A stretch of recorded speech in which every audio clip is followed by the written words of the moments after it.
Hi friends, welcome back to our channel. तो दोस्तों, आज के इस वीडियो में हम बात करने वाले हैं कि बीएड के काउंसलिंग में तथा एडमिशन में जो है वो आपको कौन कौन से डॉक्यूमेंट्स लगने वाले हैं। ठीक है, यहाँ पे बहुत से स्टूडेंट के पास जो है वो डॉक्यूमेंट्स अवेलेबल नहीं होने के कारण एडमिशन में जो है वो उन्हें दिक्कत आती है। तो यहाँ पे हम आपको सभी डॉक्यूमेंट्स के लिस्ट बताने वाले हैं जो आपको आपके एडमिशन के लिए जो है वो बहुत ज़रूरी हो जाती है। यहाँ पे सबसे पहले बात करें तो आपको जो है वो रेसिडेंटल सर्टिफिकेट होना चाहिए आपके पास। अगर नहीं है तो आप जो है वो बना लीजिए। ठीक है, बहुत लोगों के पास रेसिडेंटल सर्टिफिकेट होती है लेकिन वहाँ पे उसका डेट जो है वो एक्सपायर हो जाता है। तो यहाँ पे जो है वो आप लोग इसे रेन्यूअल कर लीजिएगा, बना लीजिएगा।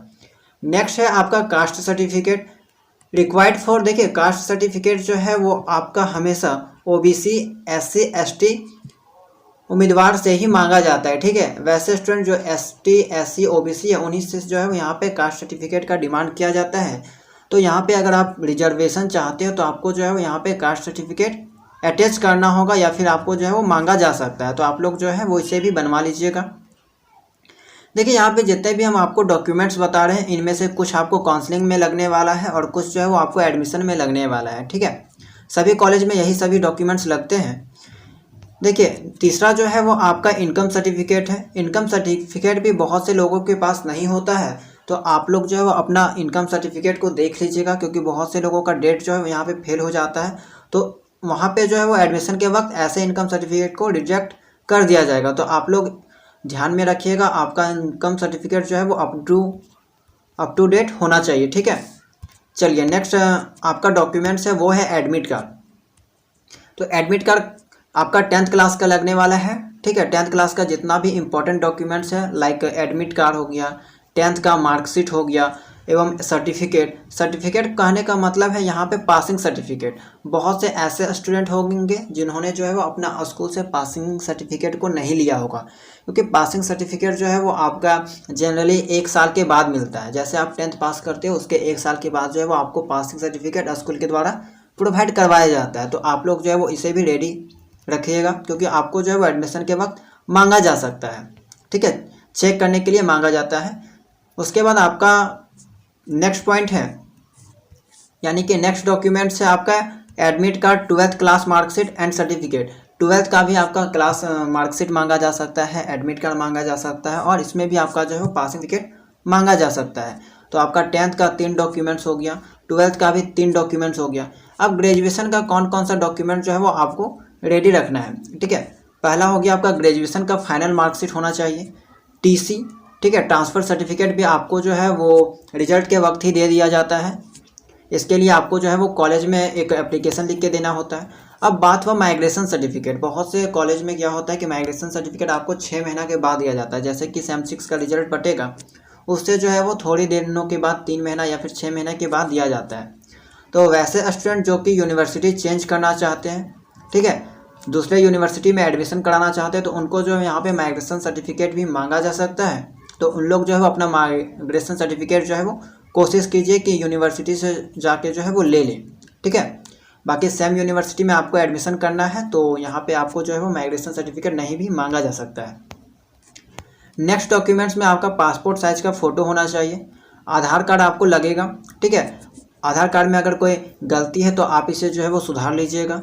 उसके बाद जो भी यहाँ पे पीएच कैंडिडेट हैं उनके लिए आपका जो है वो डिसेबिलिटी सर्टिफिकेट मांगा जाता है, तभी आपको जो है वहाँ पे एडमिशन लिया जाएगा, या नहीं तो फिर आपको जो है वो जनरल कोटा के तहत एडमिशन लिया जाएगा। ठीक है, उसके बाद यहाँ पे आपका हो गया मेडिकल फिटनेस सर्टिफिकेट। देखिए, मेडिकल फिटनेस सर्टिफिकेट जो है वो हर केस में नहीं मांगा जाता। इट मीन्स अगर बोले तो हर कॉलेज में जो है वो ये नहीं मांगा जाता। फिर भी प्राइवेट कॉलेज में जो है वो अपना रूल होता है, तो कहीं कहीं अगर मांग लिया जाता है तो आपको जो है वो ये भी सर्टिफिकेट वहाँ पे शो करवाना होता है।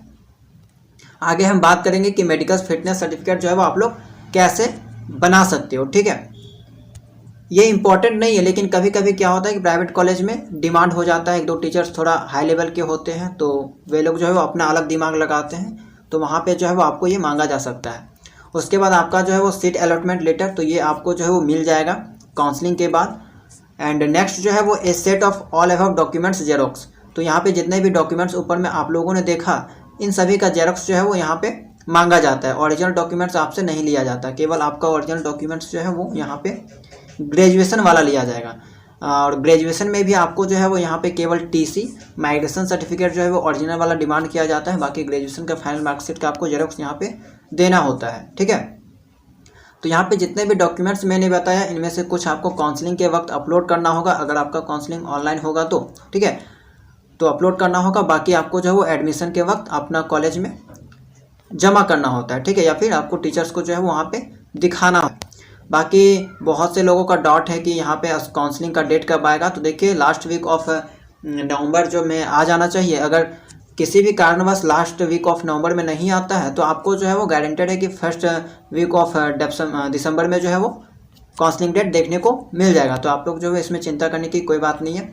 बाकी यहाँ पे मेडिकल सर्टिफिकेट का एक टेम्पलेट हम आपके लिए दिखा दे रहे हैं कि कैसे जो है वो आपको मेडिकल सर्टिफिकेट अगर बाय चांस कहीं मांग लेता है, ठीक है, जनरली तो नहीं मांगा जाता है, लेकिन कोई कोई कॉलेज में अगर मांग लिया जाएगा तो आप लोग जो है वो इसे प्रिंट आउट कर सकते हैं। उसके बाद यहाँ पे फिल करके क्या करना होता है कि आपके आसपास कोई भी MBBS डॉक्टर, ठीक है, वैसा डॉक्टर जो MBBS किया हुआ, उनके पास MBBS का डिग्री हो, तो उन्हीं से जो है वो सिग्नेचर करवाना पड़ता है, ठीक है। इसमें आपका जो है वो फिटनेस के बारे में डिटेल दिया रहता है। यहाँ पे देखिए नोट में लिखा गया है कि medical certificate granted by qualified medical practitioner holding at least MBBS degree. तो आपको जो है वो ये आराम से बन जाएगा। अपने आसपास जो है वो कोई अगर मेडिकल वगैरह है तो आप लोग को पहले पता कर लेना कि उनके पास MBBS डिग्री है या फिर नहीं है, ठीक है। तो यहाँ पे केवल MBBS डिग्री वाले डॉक्टर से ही यहाँ पे आपको जो है वो साइन करवाना है, ओके। इस फॉर्म को आप लोग प्रिंट कर लीजिएगा, इसमें अपना एड्रेस वगैरह जो है वो फिल कर लेना है। उसके बाद जो है वो यहाँ पे आपका सिग्नेचर ऑफ कैंडिडेट है। नेक्स्ट आपका जो है वो medical officers, name of medical officers, यहाँ पे नाम, रजिस्ट्रेशन नंबर, यहाँ पे जो है वो आपका उस डॉक्टर्स का डिटेल डालना है, ठीक है। उसके बाद आपका जो है यहाँ पे मेडिकल सर्टिफिकेट रेडी हो जाएगा और इसी को जो है वो एडमिशन के वक्त आप दिखा सकते हो। ज़रूरी नहीं है, फिर से बता दे रहे, लेकिन कहीं कहीं जो है वो जनरली मांग लिया जाता है, ओके। तो बस यही सब डॉक्यूमेंट्स आपको जो है वो रेडी रखना है। देखिए और एक बात है यहाँ पे कि स्कॉलरशिप जो है वो ई-कल्याण स्कॉलरशिप आपका बहुत जल्द आने वाला है। आप लोग जैसे ही फर्स्ट ईयर में एडमिशन लोगे तो आपको जो है वहाँ पे ई-कल्याण का स्कॉलरशिप जो है वो देखने को मिल जाएगा, क्योंकि हर वर्ष जो है वो आपका नवंबर से दिसंबर में जो है वो ई-कल्याण स्कॉलरशिप स्टार्ट हो जाता है। और चूँकि पता है कि अगर आप B.Ed करते हो उसमें प्राइवेट कॉलेज से या फिर सेमी गवर्नमेंट से, तो उसमें जो है वो अच्छा खासा आपको स्कॉलरशिप देखने को मिल जाता है, ठीक है। 30-40 हज़ार के आसपास जो है वो स्कॉलरशिप देखने को मिल जाता है। तो यहाँ पे अगर आपका डॉक्यूमेंट्स कंप्लीट नहीं होता तो आपको जो है वो स्कॉलरशिप नहीं प्रोवाइड करवाया जाएगा, ठीक है। तो अगर आपका जो है वो ये सब डॉक्यूमेंट्स नहीं बना है, खास करके कास्ट हो गया, इनकम हो गया, रेसिडेंटल हो गया, तो ये सब जो है वो ज़रूरी है इन लोग को नया बना लीजिए, ठीक है। अगर एक्सपायर नहीं हुआ है, डेट इन लोग का जो है वो वैलिड है, तो आप लोग जो है वो उसे काम चला सकते हो, वरना जो है वो नया बना लीजिए, यही आपके लिए बेस्ट होगा। नहीं तो आप लोग का स्कॉलरशिप जो है वो यहाँ पे रुक सकता है, दिक्कत हो सकती है। तो बस इस वीडियो में इतना ही। आई होप कि आपको जानकारी जो है वो पसंद आई होगी। तो इस वीडियो को लाइक ज़रूर कर दीजिएगा और अगर आप इस चैनल में नए होंगे तो चैनल को सब्सक्राइब जरूर कर दीजिएगा। जैसे ही आपका झारखंड B.Ed से रिलेटेड कोई भी लेटेस्ट अपडेट आता है, ठीक है, कोई भी नोटिस आता है, तो हम आपको जो है वो इस चैनल के माध्यम से सबसे पहले अपडेट कर देते हैं, ठीक है। तो सभी अपडेट को पाने के लिए जो है वो चैनल को सब्सक्राइब जरूर कर लीजिएगा।